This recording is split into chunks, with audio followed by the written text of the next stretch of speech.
Hey there, how we doing? Do you like food? 'Cause I sure do.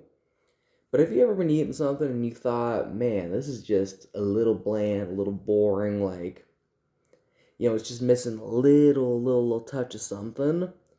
Well, your food could be missing onions. Some people don't like onions because, yes, they are pungent and they are strong, but they're also the flavor base of so many great meals and so many great dishes. Onions are an heirloom. I believe that is how you say it, an heirloom.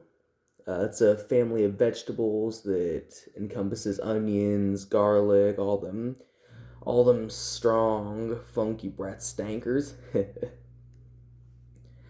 But the proper use of an onion can really elevate a dish, and the way you prepare them has so much influence on how that dish could taste.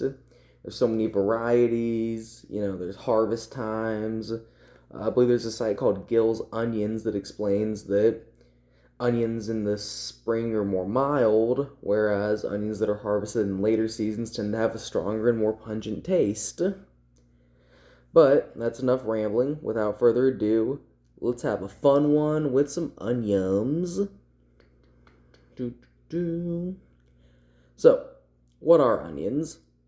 Well, as I said before, they're part of the alum family with several varieties, which include red, yellow, white, and green, which each have their own role in the culinary process.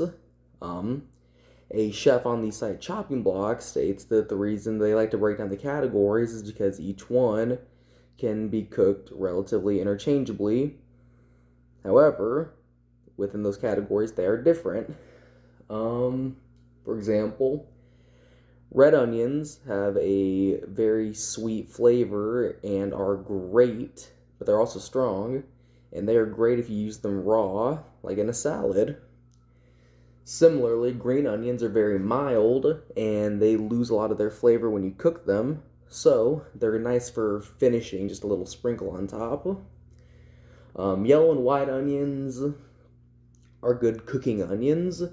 Um, they're very, that's the intention with them. They are made to be cooked, to be caramelized. Use them in soups, use them in stews. If it's yellow or white, cook it down because the flavor is not amazing raw. If you want raw onion, you should probably use a red. And if you want color, you should use green. um, and there's also, just in the preparation, there are so many ways that you can cut those onions, whether it's chopping, slicing, dicing, mincing. But chopping is going to be your main way to go on that. Personally, I like to chop them in half. I'll do a little slice on the top. Each onion has lines on it. You can kind of slice within those lines, then rotate it. Bring your knife down, and you can get nice little chunks of onions that are great for a soup or a stew, or perhaps a stir fry would be nice as well. The Serious Eats site has a great guide which states that the most widely known method for dicing an onion goes like this.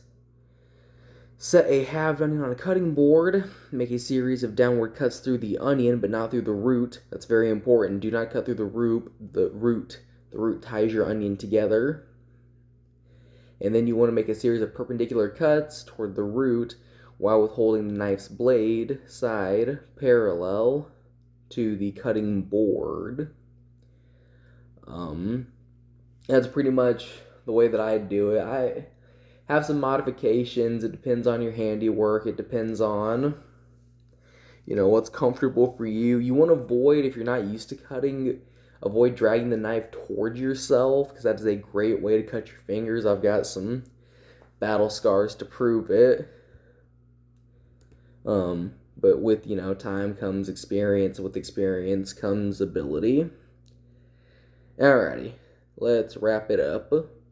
I hope you enjoyed the guide, and I hope that one day you can use this in your own cooking process. Thank you for listening. Here is the comprehensive guide of onions and cooking and how to prepare them. And I think that I feel that it was comprehensive. Yes, thank you. Bye.